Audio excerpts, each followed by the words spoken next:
Chapter 4 ఆలోచన దాని ఉద్దేశ్యం. ఆలోచన ఒక అవసరానికి ముడిపడకుండా ఉన్నంత వరకు దానికి అర్థవంతమైన గెలుపు ఉండదు. చాలామందిలో ఆలోచన అనే ఒక బెరడు జీవిత సాగరంలో దానికదే తేలిపోతూ ఉంటుంది. లక్ష్యం లేని ఒక ఆలోచన దుర్గుణం. ఆలోచనలను అలా తేలిపోనివ్వకూడదు. లక్ష్యం లేని ఆలోచనల వలన చివరకు జరిగేది విధ్వంసమే. ఒక లక్ష్యం లేకుండా జీవించేవారు తేలికగా ఆందోళన, భయం, కష్టాలు, నిర్వేదాల ఉచ్చులో పడతారు. ఈ బలహీనతలన్నీ ఖచ్చితంగా జరిగే ఒక పాపపు ప్రణాళికల ఓటమికి, దుఃఖానికి మరియు నష్టానికి దారితీస్తాయి. ఎందుకంటే శక్తి ఆధారంగా పరిణతి చెందే ఈ విశ్వంలో బలహీనతకి చోటు లేదు. ఒక మనిషి తన హృదయంలో ఒక ఆశయాన్ని కలిగి ఉండి దాన్ని చేరుకునే వరకు పరితపించాలి. ఆ ఆశయాన్ని లేదా లక్ష్యాన్ని తన ఆలోచనల కేంద్ర బిందువుగా చేసుకోవాలి. సమయ సందర్భాలను బట్టి ఆ లక్ష్యం ఆధ్యాత్మిక ఆశయం కావచ్చు, లేదా ప్రాపంచిక విషయం కావచ్చు. అది ఏదైనప్పటికీ తన ఆలోచన శక్తినంతా దాని మీదే పూర్తిగా లగ్నం చేయాలి. దానినే అతని పరమ విధిగా భావించి వేరే ఇతర వ్యాపకాల పట్ల, కోరికల పట్ల, ఊహల పట్ల మనస్సుని పోనివ్వకుండా తదేక దీక్షతో సాధించే వరకు శ్రమించాలి. ఇదే ఆత్మనిగ్రహానికి మరియు నిజమైన ఏకాగ్రతకు రాజమార్గం. ఒకవేళ లక్ష్య సాధనలో మరలా ఓడిపోయినా వ్యక్తి శీలంలో అభివృద్ధి కనిపిస్తే అది నిజమైన విజయానికి ఒక నిదర్శనం. భవిష్యత్తులో సాధించబోయే విజయానికి ఈ ఓటమి ఒక మెట్టులా, ఒక శక్తిలా పనిచేస్తుంది. ఉన్నత లక్ష్యం గురించి ఆదుర్ద వద్దనుకునే వ్యక్తులు చేసేది ఎంత చిన్న పనైనా సరే, దానికి ఏమాత్రం విలువ లేదనిపించినా సరే, ఎటువంటి అవకతవకలు లేకుండా తన వంతు కర్తవ్యాన్ని నిర్వర్తించాలనే దాని మీదనే తమ ధ్యాసంతా ఉంచాలి. కేవలం ఈ విధంగానే ఆలోచనలను వృద్ధి చేసుకున్నప్పుడు అవి మరింత శక్తివంతంగా మారి లక్ష్య సాధనలో ఎటువంటి ఆటంకాలు లేకుండా చేస్తాయి. శక్తిని వృద్ధి చేసుకునే ఏకైక మార్గం ఎడతెగని కృషి మరియు సాధన మాత్రమే అని తెలుసుకుని దానిని నమ్మిన మరుక్షణం అతి బలహీనమైన వ్యక్తి అయినా సరే కష్టించి పనిచేయడం ప్రారంభిస్తాడు. కృషిని, ఓర్పుకి ఓర్పుని, శక్తికి శక్తిని జోడిస్తూ ఉంటే వ్యక్తి అభివృద్ధి ఇక ఆగదు. అలా ఎదుగుతూ చివరకు ఎంతో దివ్యమైన శక్తిగా మారుతుంది. శారీరకంగా బలహీనంగా ఉన్న వ్యక్తి సహనంతో జాగ్రత్తగా సాధన చేస్తే ఎలా శక్తివంతంగా తయారవుతాడో అలాగే బలహీనమైన ఆలోచనలు కలిగిన వ్యక్తి సరైన ఆలోచనల వలన మానసికంగా శక్తివంతంగా తయారు కాగలడు. నిర్లక్ష్యాన్ని, బలహీనతను దూరంగా ఉంచి ఒక లక్ష్యం వైపు ఆలోచించడం మొదలుపెట్టడం అంటే ఓటమిని కూడా లక్ష్య సాధనలో ఒక భాగంగా పరిగణించే శక్తివంతులుగా మారడమే. అటువంటి వ్యక్తులు శక్తివంతంగా ఆలోచించి భయం లేకుండా అడుగు ముందుకు వేసి ఎటువంటి పరిస్థితినైనా తమకు అనువుగా మార్చుకుని విజయాన్ని సొంతం చేసుకుంటారు. వ్యక్తి తన లక్ష్యాన్ని నిర్ణయించుకున్న తర్వాత దాన్ని చేరుకునే మార్గాన్ని మానసికంగా ఎంచుకుని దిక్కులు చూడకుండా రుజుమార్గంలో పయనించాలి. అనుమానాలను, భయాలను పూర్తిగా తుడిచిపెట్టేయాలి. ఎందుకంటే అవి నాశనానికి కారకాలు. కృషి అనే దారిని మళ్లించి వ్యక్తిని ప్రభావరహితంగా పనికిమాలిన విధంగా తయారు చేయగలవు. అనుమానం, భయం ఎప్పుడు ఏదీ సాధించింది లేదు, ఎప్పుడు సాధించలేవు కూడా. అవి ఎప్పుడు ఓటమికే దారితీస్తాయి. అవి చేరిన వెంటనే లక్ష్యం, బలం, శక్తి, సంకల్పశక్తి అన్నీ పనిచేయడం ఆగిపోతాయి. ఏదైనా పని చేయగలమనే జ్ఞానం నుంచే చెయ్యాలనే సంకల్పం పుట్టుకొస్తుంది. అనుమానం, భయం జ్ఞానానికి బద్ధశత్రువులు. వాటిని చంపేయకుండా ఇంకా ఉత్సాహపరిచేవారు ప్రతి అడుగులోనూ ఇబ్బందికి గురవుతారు. అనుమానాన్ని, భయాన్ని జయించినవాడు ఓటమిని కూడా జయిస్తాడు. అతని ప్రతి ఆలోచన శక్తితో కూడుకుని ఉంటుంది. అతడు ప్రతి కష్టాన్ని వివేకంతో మరియు ధైర్యంతో ఎదుర్కొని జయించగలడు. అతని లక్ష్యాలన్నీ సమయానికి అనుకూలంగా నాటబడిన విత్తనాల వలె ఉంటాయి. అవి సమయానికి విరబూసి నేలరాలిపోకుండా ఎప్పుడూ చక్కని ఫలితాలనిస్తాయి. నిర్భయమైన ఆలోచనకు ఒక నిర్దిష్టమైన లక్ష్యం తోడైతే అది సృజనాత్మక శక్తిగా మారుతుంది. ఈ విషయం తెలిసిన వ్యక్తి ఊగిసలాడే ఆలోచనలతో మరియు కొట్టుమిట్టాడే వాతావరణంతో ఉండే ఒక బుడగలా కాకుండా పరిస్థితికి ఉన్నతంగా శక్తివంతంగా మారేదానికి సంసిద్ధమవుతాడు. ఈ విషయం తెలుసుకున్న వ్యక్తి తన మానసిక శక్తులను స్పృహతో మరియు తెలివితేటలతో సమర్థవంతంగా వాడుకోగలుగుతాడు. చాప్టర్ 5 విషయ సాధనలో ఆలోచన కారకం. మానవుడు సాధించేది మరియు సాధించలేనిది ప్రత్యక్షంగా అతని ఆలోచనల ఫలితమే. లోపరహితంగా నిర్మించబడ్డ ఈ విశ్వంలో అస్థిరత వలన సంపూర్ణ వినాశనం ఖచ్చితంగా జరుగుతుంది. కాబట్టి వ్యక్తిగత బాధ్యత కూడా అంతే ఖచ్చితం. ఒక వ్యక్తి బలము, బలహీనత, పవిత్రత, అపవిత్రత అతని బాధ్యతలే, మరెవరివి కావు. వాటికి కారణం ఆ వ్యక్తే కానీ వేరే వాళ్ళు కాదు. కాబట్టి అతను తప్ప వేరెవరూ వాటిని ఎప్పుడూ మార్చలేరు. అతని పరిస్థితికి అతనే కారణం, వేరెవ్వరూ కాదు. అతని బాధలు, సంతోషాలు అతని నుండే పుట్టుకొస్తాయి. మనిషి తను ఆలోచించినట్లే తయారవుతాడు. అతని ఆలోచనలు ఎలా ఉంటాయో అతని పరిస్థితి కూడా అలాగే ఉంటుంది. ఒక శక్తివంతమైన వ్యక్తి వేరొక బలహీనమైన వ్యక్తికి సహాయం చేయాలంటే అతని ఇష్టం లేకుండా కుదరదు. ఒకవేళ సహాయం చేసినా ఆ బలహీనమైన వ్యక్తి తనకు తానుగా శక్తివంతంగా మారితేనే ఆ సహాయాన్ని అందుకోవడం వీలవుతుంది. ఇతర వ్యక్తులలో తనకు నచ్చిన విషయాలను తనకు తానే కృషితో పెంపొందించుకోవాలి. అతని పరిస్థితిని అతను తప్ప వేరెవ్వరూ మార్చలేరు, బాగుపరచలేరు. మనుషులంతా సాధారణంగా ఆలోచించి కింది విధంగా చెప్పటం మనం గమనించవచ్చు. ఎంతోమంది బానిసలున్నారంటే ఎవడో ఒకడు హింసించేవాడు ఉన్నాడు. అందరం ఆ క్రూరుడిని ద్వేషిద్దాం. కానీ ఈ మధ్య చాలామందిలో మరొక ఆలోచన ధోరణి కనిపిస్తుంది. ఒకడు క్రూరంగా ఉండగలుగుతున్నాడు అంటే చాలామంది బానిసలుగా ఉన్నారు కాబట్టి అది వీలవుతుంది. అందుకని బానిసలందరినీ చీత్కరించుకుందాం. నిజానికి బాధించేవాడు, అతని బానిసలు ఒకరికొకరు అనుకూలంగా ప్రవర్తించడం వల్లనే వారి పరిస్థితులు అలా ఉంటాయి. ఇరువైపుల వ్యక్తులు అవతలి వారిని ఇబ్బంది పెడుతున్నట్లు కనిపిస్తుంది కానీ నిజానికి వారిని వారే బాధించుకుంటున్నారు. లోపరహితమైన సంపూర్ణ జ్ఞానంతో చూస్తే బానిసలో ఒక నియమం ప్రకారం అతని బలహీనతే అతనికి వ్యతిరేకంగా పనిచేయడం కనిపిస్తుంది. అణచివేసే క్రూరుడు అతని శక్తిని దురుపయోగం చేయడం కనిపిస్తుంది. సంపూర్ణమైన ప్రేమ వారిద్దరి బాధాకరమైన స్థితిని అర్థం చేసుకోగలదు. కావున దేనిని ఖండించలేదు. సంపూర్ణమైన లోపరహితమైన జాలిగల హృదయం బానిసను, అతడిని హింసించే క్రూరుడిని ఇద్దరిని క్షమించి తన హృదయానికి హత్తుకుంటుంది.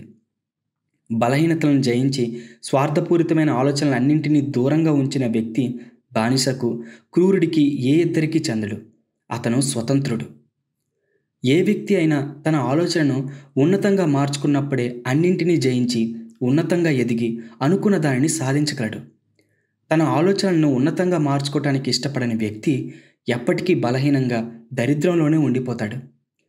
మనిషి ఏది సాధించుకోవాలనుకున్నా అవి ప్రాపంచిక విషయాలైనా కావచ్చు, ముందు తనను బానిసగా మార్చే జంతు ప్రవృత్తులను, వాటిని కలిగించే ఆలోచనలను అధిగమించాలి. ఒక వ్యక్తి ఏదైనా సాధించాలంటే తన జంతు ప్రవృత్తిని, స్వార్థాన్ని పూర్తిగా వదిలేయాల్సిన అవసరం లేనేలేదు. కానీ కనీసం కొంత భాగమైనా త్యాగం చేయాలి. జంతువుల ప్రవర్తించడమే ఏకైక ఆలోచనగా ఉన్న వ్యక్తి స్పష్టంగా ఆలోచించలేడు. ఒక పద్ధతి ప్రకారం ప్రణాళికను తయారు చేసుకోలేడు. అతను తనలో నిద్రాణంగా ఉన్న శక్తియుక్తులను కనుగొనలేడు. వాటిని ఉపయోగించుకోలేనందువలన ఏ పైనైనా అపజయం పాలవుతాడు. తన సొంతంగా ఆలోచనలు నియంత్రించుకోవడం మొదలుపెట్టినందువలన అతను తన పరిస్థితులను కూడా నియంత్రించుకోలేడు మరియు పెద్ద బాధ్యతలను తలకెత్తుకోలేడు. అతను ఎల్లప్పుడూ స్వంతంగా మరియు స్వతంత్రంగా ఏ పనికి సమర్థుడు కాడు. కానీ నిజానికి అతను తను ఎంచుకునే ఆలోచనల వల్లనే అసమర్థుడవుతాడు. త్యాగం లేకుండా ఏమీ అభివృద్ధి ఉండదు. దేనిని సాధించలేం.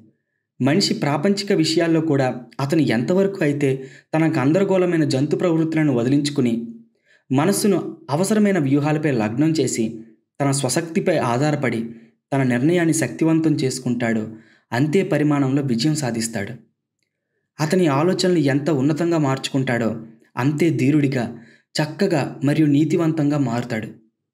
దానివలన అతని విజయం కూడా మరింత గొప్పగా ఉంటుంది. అంతేకాక అతను సాధించేది కలకాలం దివ్యమైన ఒక విషయంలా నిలిచిపోతుంది. ఈ విశ్వం దురాశపరులకు, నిజాయితీ లేని వారికి, దుర్మార్గులకు సహాయం అందించదు. కొన్నిసార్లు పైపైకి అటువంటి వారు విజయం సాధించినట్లు కనిపించవచ్చు. కానీ అది ఎల్లప్పుడూ నిజాయితీపరులకు, ఉన్నత వ్యక్తిత్వం కల వారికి, నీతిమంతులకు సహాయాన్ని అందిస్తుంది. అన్ని కాలాలకు చెందిన గొప్ప గురువులందరూ ఈ విషయాన్ని వివిధ రూపాల్లో విశదీకరించారు మరియు నిర్ధారించారు. దీనికి రుజువు కావాలనుకునే ఏ వ్యక్తి అయినా తన ఆలోచనలను, తన వ్యక్తిత్వాన్ని ఎప్పటికప్పుడు మరింత ఉన్నతంగా మార్చుకుంటే తప్ప అది వీలవ్వదు. జ్ఞానం కోసం లేదా జీవితంలోని అందమైన మరియు వాస్తవమైన వాటి కోసం నిర్మలమైన మనస్సుతో ఆలోచించినప్పుడే మేధో సంబంధమైన విజయాలు ఫలితంగా లభిస్తాయి. కొన్ని సందర్భాల్లో అటువంటి విజయాలు సాధించినప్పుడు అవి గర్వము మరియు కోరికల ఫలితాలుగా కనిపించినప్పటికీ నిజానికి అలా ఎన్నడూ ఉండదు. అట్టి విజయాలు కేవలం నిస్వార్థమైన నిర్మలమైన ఆలోచనలతో చేసిన ఎడతెగని కృషి వలనే మాత్రమే సహజంగా లభిస్తాయి. ఆధ్యాత్మిక లక్ష్య సాధన పవిత్రమైన లక్ష్యాల వలన కలిగే అత్యున్నత ఫలితమే. సూర్యచంద్రులు ఎలా అయితే సంపూర్ణంగా తయారవుతారో అలాగే ఏ వ్యక్తి మనసైతే నిత్యం ఉన్నతమైన, నిస్వార్థమైన, నిర్మలమైన ఆలోచనలతో నిండిపోయి ఉంటుందో అతని వ్యక్తిత్వం కూడా అంతే ఖచ్చితంగా, వివేకవంతంగా మరియు ఉన్నతంగా మారిపోతుంది. దానివలన అతను అందరినీ ప్రభావితం చేసే దివ్యమైన స్థాయికి ఎదుగుతాడు. సాధించినది ఏదైనప్పటికీ, ఏ విషయానికి సంబంధించినది అయినప్పటికీ అది సవ్యమైన ఆలోచనలకు, చేసిన కృషికి లభించే కిరీటమే. స్వయం నియంత్రణ, అంకితభావం, నిర్మలత్వం, నిజాయితీ, సరైన దిశానిర్దేశం కలిగిన ఆలోచనలున్న ఏ వ్యక్తి అయినా ఎప్పుడూ అభివృద్ధి వైపే పయనిస్తాడు. జంతు ప్రవృత్తి, సోమరితనం, లంచగొండితనం, మలినమైన తికమకగా ఉన్న ఆలోచన ధోరణి కలిగిన వ్యక్తి ఖచ్చితంగా దిగజారిపోతాడు. అత్యున్నతంగా ఎదిగిన ఒక వ్యక్తి ఎంతో సాధించిన తర్వాత ఉన్నత భావాలు కలిగి ఉండి ఆధ్యాత్మికంగా ఉన్నతిని సాధించిన తర్వాత కూడా అతని ఆలోచనలు ఒకవేళ స్వార్థపూరితంగా మారితే, వాటిలో కపటత్వం మొదలైతే అతను బలహీనుడైపోతాడు. అలాగే కొనసాగిస్తే చివరకు అధోగతి పాలవుతాడు. మంచి ఆలోచనలతో సాధించిన విజయం ఏదైనా దాన్ని నిలబెట్టుకోవాలంటే జాగరూకతతో వ్యవహరించాలి. చాలామంది విజయం సాధించేశామన్న నిర్లక్ష్యంతో వ్యవహరించడం వలన మరలా ఓటమి వైపు వేగంగా దిగజారిపోతారు. విజయం ఏ రంగంలో అయినా సరే, వ్యాపారమైనా, మేధస్సుకు సంబంధించినదైనా, ఆధ్యాత్మికంగానైనా అది ఖచ్చితంగా సరైన ఆలోచన ధోరణి ఫలితమే. అవన్నీ ఒకే నియమంపై ఆధారపడి ఒకే పద్ధతిలో పనిచేస్తాయి. తేడా ఏదైనా ఉంటే అది కేవలం సాధించిన అంశంలోనో లేదా రంగంలోనో ఉంటుంది. పరిమితమైన విజయం కావాలనుకుంటే చేయవలసిన త్యాగం కూడా పరిమితమే. చాలా ఎక్కువ సాధించాలంటే త్యాగం కూడా అదే మోతాదులో చాలా ఎక్కువగా చేయవలసి ఉంటుంది. అత్యున్నతంగా సాధించాలనుకుంటే చేయవలసిన త్యాగం కూడా అంతే గొప్పగా, అత్యున్నతంగా ఉండాలి. చాప్టర్ 6 భవిష్య దృష్టి మరియు ఆదర్శాలు. ఈ ప్రపంచాన్ని రక్షించేది భవిష్యత్తు గురించి కలలుకనేవారే. మన కంటికి కనిపించే ఈ ప్రపంచ నిజానికి కనిపించని అంశాలపైనే ఆధారపడి ఉండేది. అలాగే మనిషి అనుభవంలోకి వచ్చేది ఏదైనా సరే, కష్టమైనదైనా, భారమైనదైనా, పాపిష్టిదైనా, నీచమైనదైనా, ఏకాంతంలో అందమైన కలలు కనే వారి మీదే ఆధారపడి ఉంటుంది. మానవాళి తమలో కలలు కనే వారిని ఎన్నటికీ మరవలేదు. వారి ఆదర్శాలను బలహీనపరచలేదు, అంతమొందించలేదు. మానవాళి కలలు ప్రపంచంలో జీవిస్తుంది. తమ కలలు ఏదో ఒకరోజు ఖచ్చితంగా నిజమవడం తాము చూడగలమని భావిస్తుంది. సంగీత విద్వాంసుడు, శిల్పి, చిత్రకారుడు, కవి, ప్రవక్త, ఋషి వీరందరూ ఈ జీవితంలో ఆవల ఉన్న ఇంకో ప్రపంచాన్ని నిర్మించేవాళ్ళు, స్వర్గాన్ని తీర్చిదిద్దే శిల్పకారులు. ఈ ప్రపంచం అందంగా ఉందంటే అది వారు ఇక్కడ జీవించారు కాబట్టే. వారు లేని పక్షంలో తమ అస్తిత్వం కోసం ఎప్పుడూ శ్రమిస్తూనే ఉండాల్సిన మానవాళి ఎప్పుడూ అంతమై ఉండేది. ఒక సుందర దృశ్యాన్ని ఊహించి ఆనందించే వ్యక్తి, హృదయంలో ఒక ఉన్నతమైన ఆదర్శం కలిగిన వ్యక్తి ఏదో ఒకరోజు దానిని నిజం చేసుకుంటాడు. కొలంబస్ మరొక ప్రపంచం ఉందనే అందమైన ఊహని ఎప్పుడూ కలిగి ఉండేవాడు కాబట్టే దాన్ని కనుగొన్నాడు. కోపర్నికస్ ఎన్నో ప్రపంచాలున్నాయని, ఈ విశ్వం ఎంతో సువిశాలమైనదని ఊహించాడు కాబట్టే దానిని అందరి ఎదుట రుజువు చేశాడు. బుద్ధుడు ఒక లోపరహితమైన, అతి నిర్మలమైన, అందమైన ప్రశాంతతో ఉండే ఆధ్యాత్మిక ప్రపంచాన్ని ఊహించాడు. అందుకనే దానిలోనికి ప్రవేశించాడు. మీ ఊహలను ప్రేమించండి, మీ ఆదర్శాలను ప్రేమించండి. మీ హృదయాన్ని కదిలించే సంగీతాన్ని, మీ మదిలో మెదిలే అందమైన దృశ్యాలను, నిర్మలమైన మీ ఆలోచనలను, సుందరంగా అలంకరించే ఊహలను ప్రేమించండి. ఎందుకంటే వాటి నుండే సంతోషకరమైన అన్ని పరిస్థితులు, స్వర్గతుల్యమైన వాతావరణం ఏర్పడతాయి. మీరు వీటి పట్ల నిజాయితీగా ఉంటే చివరకు మీ ప్రపంచం నిర్మించబడుతుంది. ఏదైనా కోరుకుంటేనే లభిస్తుంది. సాధించాలంటే ముందు ఒక లక్ష్యం ఉండాలి. మనిషి నికృష్టమైన కోరికలు తృప్తిగా, పూర్తిగా ఎప్పుడూ తీరిపోతాయా? ఉన్నత లక్ష్యాలు మాత్రం కేవలం కొద్ది నిర్లక్ష్యం వలన మాడి మసైపోతాయా? ప్రకృతి నియమం ఎప్పుడూ అలా ఉండదు. అలా జరిగితే కోరుకో మరియు అందుకో అనే పరిస్థితి అక్కడ ఎప్పుడూ వీలవదు కదా. ఉవ్వెత్తున ఎగిసిపడే కలలు కనాలి. అలా కలగన్నప్పుడే నీవు అనుకున్నట్లు మారగలవు. నువ్వు ఏదో ఒకరోజు తయారవ్వాల్సిన విధంగా చేసేందుకు నీ ఆశయమే ఒక ప్రమాణం. చిట్ట చివరగా నీవు ఎలా మారుతావో దాని గురించి చెప్పే భవిష్యవాణి నీ ఆదర్శమే. అతి గొప్ప విజయం ఒకప్పుడు మొదట కొంతకాలం కేవలం ఒక కలే. మహావృక్షం దాని విత్తనంలో దాగి ఉంది. పక్షి బయటపడే ముందు గుడ్డులో నిరీక్షిస్తూ ఉంటుంది. ఆత్మ యొక్క అత్యున్నత లక్ష్యంలో మేలుకోబోతున్న ఒక దేవదూత ఓలలాడుతుంది. ఇదే విధంగా కలలే నిజతత్వపు చిరుమొలకలు. పరిస్థితులు మొదట్లో అనుకూలించకపోయినా అవి కూడా ఎప్పటికీ అలానే ఉండిపోవు. అనుకున్న ఆదర్శం కొరకు ఎడతెగని కృషి చేస్తే వాటిని అందుకోవడం తథ్యం. అంతరంగంలో పయనిస్తూ బయట మాత్రం ఏ కదలిక లేకుండా ఉండటం వీలవదు. పేదరికం వలన శారీరక కష్టం చేసుకునే ఒక యువకుడికి ఉదాహరణగా తీసుకుందాం. అతను విద్య లేక ఎటువంటి నైపుణ్యం లేనందువలన అనారోగ్య పరిస్థితుల్లో గంటల కొద్దీ కర్మాగారంలో పనిచేస్తూ ఉండొచ్చు. కానీ అతను మంచి స్థితిని గూర్చి కలలుకంటున్నాడు అనుకుందాం. అతను తెలివి గురించి, మంచి మార్పు గురించి, అందమైన పరిస్థితుల గురించి ఆలోచిస్తాడున్నాడు అనుకుందాం. అతను మానసికంగా ఒక ఆదర్శమైన జీవిత స్థితి గురించి ఊహించుకుని దాన్ని తన కలలో నిర్మిస్తున్నాడు అనుకుందాం.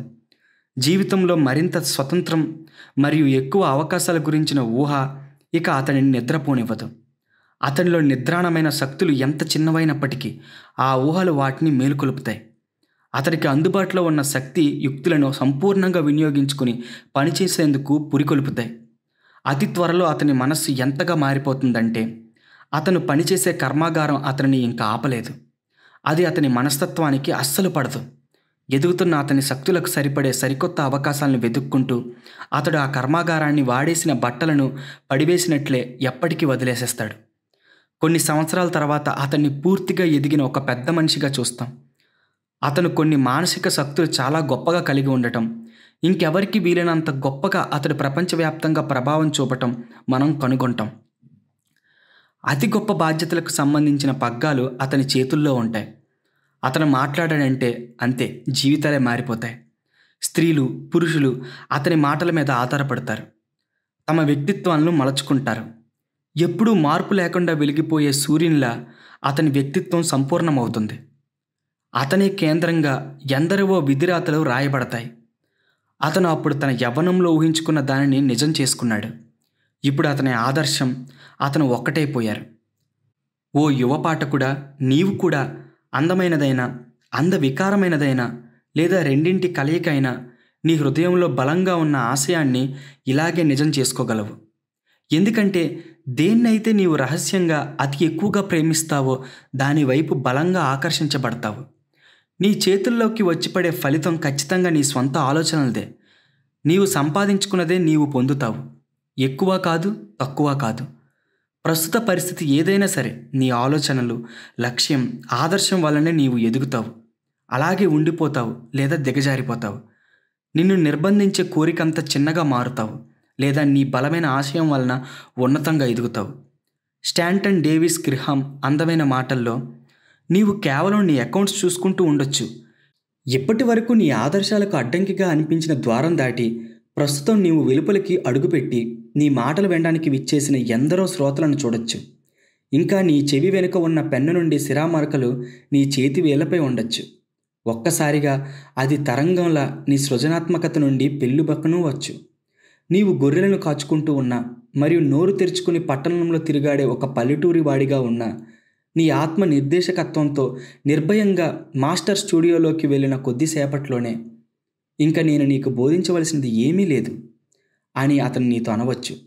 మరియు గొర్రెలను కాచుకునే నీవే గొప్ప విషయాల గురించి నీవు కన్న కలల వలన ఇప్పుడు ఒక మాస్టర్ అయిపోయినావు. నీవిప్పుడు నీ రంపాన్ని పక్కన పెట్టి నీ పొలాన్ని వదిలేసి ప్రపంచాన్ని పునరుద్ధరించే పని చేపట్టవచ్చు. అసలు విషయాన్ని కాకుండా కేవలం దాని ఫలితాలను మాత్రమే చూసే మూర్ఖులు, సరైన ఆలోచన లేని వ్యక్తులు మరియు సోమరిపోతులు అదృష్టం గురించి, అవకాశం గురించి మరియు విధి గురించి మాట్లాడతారు. ధనవంతుడిగా ఎదిగిన ఒక వ్యక్తిని చూసి వాళ్ళు అతను ఎంత అదృష్టవంతుడు అంటారు. మేధావిగా మారిన ఇంకొక వ్యక్తిని చూసి అతని విధిరాత ఎంత బాగుందో కదా అంటారు. ఋషి లాంటి వ్యక్తిత్వం కలిగి ఉండి చాలామందిని ప్రభావితం చేయగల మరో వ్యక్తిని చూసి అతనికి ప్రతి అడుగులోని ఎంత మంచి అవకాశాలు వచ్చాయో కదా అంటారు. ఇలా మాట్లాడేటప్పుడు వాళ్ళు స్వచ్ఛందంగా కష్టాలను, ఓటములను, బాధలను ఎదుర్కొని ఆపై ఎంతో అనుభవం గడించాక ఆ స్థాయికి వచ్చారో అది మాత్రం గమనించరు. వాళ్ళు తమ హృదయంలో ఊహించుకున్న ఉన్నత స్థితి కోసం వారు చేసిన త్యాగాల గురించి, మొక్కవోని ధైర్యంతో వాళ్ళు ఎదుర్కొన్న సవాళ్ళ గురించి, అత్యంత కఠినమైన పరిస్థితులను ఎంతో మానసిక ధైర్యంతో అధిగమించిన తీరును గురించిన అవగాహన ఉండదు. వారికి హృదయంలో కలిగిన బాధల గురించి, జీవితంలో ఇతరులు పడే కష్టాల గురించి తెలియదు. వారు కేవలం సరదాలను, సంబరాలను మాత్రమే చూసి దాన్ని అదృష్టం అని పిలుస్తారు. ఎన్నో కష్ట నష్టాలు కోర్చి చేసే సుదీర్ఘ ప్రయాణం గురించి తెలియదు. కానీ చివరిలో ఉండే ఆనందకరమైన లక్ష్యం మాత్రమే కనిపిస్తుంది. దాన్ని చూసి ఎంత అదృష్టం అని మాత్రం అంటారు. వారు మార్గాన్ని మరియు చేయవలసిన పని గురించి అవగాహన లేకుండా కేవలం ఫలితాన్ని మాత్రమే చూసి దానిని అదృష్టం అని అంటారు. మనిషి చేసే ప్రతి పనిలో కృషి మరియు దాని ఫలితం ఉంటాయి. కృషి ఎంత బలంగా ఉంటే దానికి సంబంధించిన ఫలితం యొక్క పరిమాణం ఆధారపడి ఉంటుంది. అదృష్టం అనేది ఉండదు. కానుకలు, శక్తులు, మేధస్సుకి, ఆధ్యాత్మికతకు సంబంధించిన విషయం ఏదైనా సరే ఫలితాలు కృషి వలన లభించినవే. అవి ఆచరణలో ఉంచి పూర్తి చేయబడిన ఆలోచనలు, సాధించిన లక్ష్యాలు, నిజం చేసుకున్న కలలు. నీ మనసులో ఏ ఆశయాన్ని అయితే కీర్తిస్తావో, దేన్నైతే హృదయంలో సింహాసనంపై కూర్చోబెడతావో ఆ ఆశయమే నీ జీవితానికి సార్థకతనిచ్చేది. చివరకు నీవే ఆ ఆశయంగా మారిపోతావు. చాప్టర్ 7 ప్రశాంతత. మానసిక నిశ్చలత వివేకం వలన లభించే ఒక అందమైన ఆభరణం. అది ఆత్మనిగ్రహంతో, ఓపికతో సుదీర్ఘంగా చేసిన కృషి యొక్క ఫలితమే. దాని ఉనికి పండిపోయిన అనుభవానికి గుర్తు మరియు ఆలోచనలు పనిచేసే విధానాల గురించిన అసామాన్య జ్ఞానం కలిగి ఉండటానికి ఒక నిదర్శనం. ఒక వ్యక్తి తన ఉన్నతికి తన ఆలోచనలే కారణం అని ఎంత బాగా అర్థం చేసుకుంటాడో అంతే పరిమాణంలో నిశ్చలంగా మారుతాడు. ఎందుకంటే అలా తన గురించి అర్థం చేసుకున్న వ్యక్తి ఇతరులు కూడా వారి ఆలోచనల వలన ఎలా పరిణతి చెందుతారో అర్థం చేసుకోగలడు. అలా అతని అవగాహన మెరుగయ్యే కొద్దీ ఇంకా మరింత చక్కగా చర్య ప్రతిచర్యల ప్రభావాన్ని అతను చూడగలడు. దాంతో అతను విసుగును, చిరాకును, వ్యాకులతను, వ్యధను మాని గందరగోళానికి దూరంగా ఎల్లప్పుడూ నిశ్చలంగా ప్రశాంతతతో ఉండిపోతాడు. నిశ్చలమైన వ్యక్తి తనను ఎలా నియంత్రణలో ఉంచుకోవాలో నేర్చుకున్నాడు కాబట్టి ఇతరులతో కూడా ఎలా సర్దుబాటు చేసుకోవాలో తెలుసుకుంటాడు. ఇతరులు అతని ఆధ్యాత్మిక శక్తిని విపరీతంగా గౌరవిస్తారు. అతని మీద ఆధారపడి అతని నుండి నేర్చుకోవాలని ఆశిస్తారు. ఒక వ్యక్తి ఎంత నిశ్చలంగా మారుతాడో అతను అంత విజయాన్ని సాధిస్తాడు. తన శక్తులను మంచి పని కొరకు ప్రభావితంగా ఉపయోగించుకోగలడు. ఒక సాధారణ వర్తకుడు కూడా ఆత్మ నియంత్రణ, సమత్వ స్థితిని పెంపొందించుకునే కొద్దీ తన వ్యాపారంలో మరింత లాభాలను గడించడం గమనిస్తాడు. ఎందుకంటే ఎవరైనా లావాదేవీలు చేయాలనుకునేది ఎప్పుడూ నెమ్మదిగా, సున్నితంగా, ఒకే రీతిలో వ్యవహరించే వారితోనే కదా. ఒక శక్తివంతమైన వ్యక్తి నిశ్చల స్వభావం కలిగి ఉంటే అందరూ అతని పట్ల గాఢమైన భక్తి, గౌరవం కలిగి ఉంటారు. అతను ఎడారిలో నీడనిచ్చే చెట్టు లాంటివాడు. వరదలో కొట్టుకుపోకుండా ఆసరా ఇచ్చే ఒక బలమైన రాయి లాంటివాడు. నిర్మలమైన హృదయాన్ని, తీయని స్వభావాన్ని, సమధోరణి కలిగిన వ్యక్తిని ఎవరూ ప్రేమించరు. ఈ దివ్య సుగుణాలు కలిగిన వ్యక్తులు అది వర్షమైనా, ఎండైనా లేదా ఏ ఊహించని మార్పు వచ్చి పడినా చెలించరు. వారు ఎప్పుడూ ప్రశాంతతతో ఉండే శాంత చిత్తులే, ప్రీతిపాత్రులే. అత్యంత సుందరమైన ప్రశాంతత అని పిలువబడే ఈ వ్యక్తిత్వం సంస్కృతిలో నేర్చుకోవలసిన చివరి పాఠం.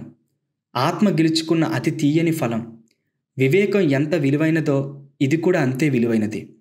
బంగారం కంటే దీనినే ఎక్కువగా ఆశించాలి. అవును, అత్యంత నాణ్యమైన బంగారం కంటే కూడా దీనినే ఆశించాలి. సత్యం అనే సముద్రంలో అలల తాకిడికి దూరంగా, ఎటువంటి అలజడికి, తుఫానుకి అందనంత లోతులో అనంతంగా నిశ్చలంగా ఉండే ప్రశాంతమైన జీవితంతో పోలిస్తే ధనార్జన ఎంత విలువలేని విషయంలా కనిపిస్తుందో కదా. బగ్గుమంటూ ప్రతిదానికి రెచ్చిపోయే మానసిక స్థితితో తమ వ్యక్తిత్వాన్ని నాశనం చేసుకునే వాళ్ళు అందమైన మధుర క్షణాలను ఎన్నో కోల్పోయి జీవితాలను చేదుమయం చేసుకున్నవారు మనకు ఎంతోమంది తెలుసు కదా. చాలామంది స్వయం నియంత్రణ లేక జీవితాలను మరియు మధుర క్షణాలను నాశనం చేసుకుంటారా లేదా అన్నదే అసలు ప్రశ్న. కానీ మన జీవితంలో మనం బహుకొద్ది మంది చక్కని స్వయం నియంత్రణతో సంపూర్ణ వ్యక్తిత్వం యొక్క అత్యంత సుందరమైన లక్షణమైన నిశ్చలతలను కలిగి ఉండటం చూస్తాం కదా. అవును, మానవుని ఆవేశం అదుపులేని ఒక కెరటం. బాధను అధిగమించలేని వారి జీవితాలు అల్లకల్లోలం అవుతున్నాయి. ఆదుర్దాతో, అనుమానంతో వారి జీవితాలు చిందరవందర అవుతాయి. కేవలం ఆలోచనల నియంత్రణలో ఉంచి వాటిని నిర్మలంగా మార్చిన వ్యక్తికి మాత్రమే ఆత్మ ప్రతికూల పవనాలు తల వంచుతాయి. కల్లోలిత మనసుతో బాధపడుతున్న సోదరులారా, మీరు ఎక్కడున్నా సరే, ఎటువంటి పరిస్థితుల్లో జీవిస్తున్నా సరే, ఈ విషయం తెలుసుకోండి. జీవిత సాగరంలో దివ్య క్షణాలు మీకోసం చిరునవ్వులు చిందిస్తున్నాయి. మరియు మీ ఆశలు నెరవేరే ఆ వెచ్చని తీరం మీకోసమే ఎదురుచూస్తుంది. మీ ఆలోచన చక్రంపై మీ పట్టు జారనివ్వకండి. దానిని బిగించి పట్టుకోండి. అన్నింటినీ ఆజ్ఞాపించగల మాస్టర్ మీ ఆత్మ అట్టడుగు పొరల్లోనే ఉన్నాడు. ఆయన నిద్రపోతున్నాడా? అయితే అతన్ని మేల్కొల్పండి. గుర్తించుకోండి, ఆత్మ నిగ్రహణే అసలు శక్తి. సరైన ఆలోచనే ప్రావీణ్యం. నిశ్చలతే నిజమైన బలం. కాబట్టి మీ హృదయానికి ఇలా చెప్పుకోండి: ఓ ప్రశాంతత, నీవు నిశ్చలంగా ఉండిపో. ఇంతవరకు ఈ పుస్తకాన్ని విన్నారంటే ఈ పుస్తకం మీకు ఖచ్చితంగా నచ్చిందనే నేను అనుకుంటున్నాను.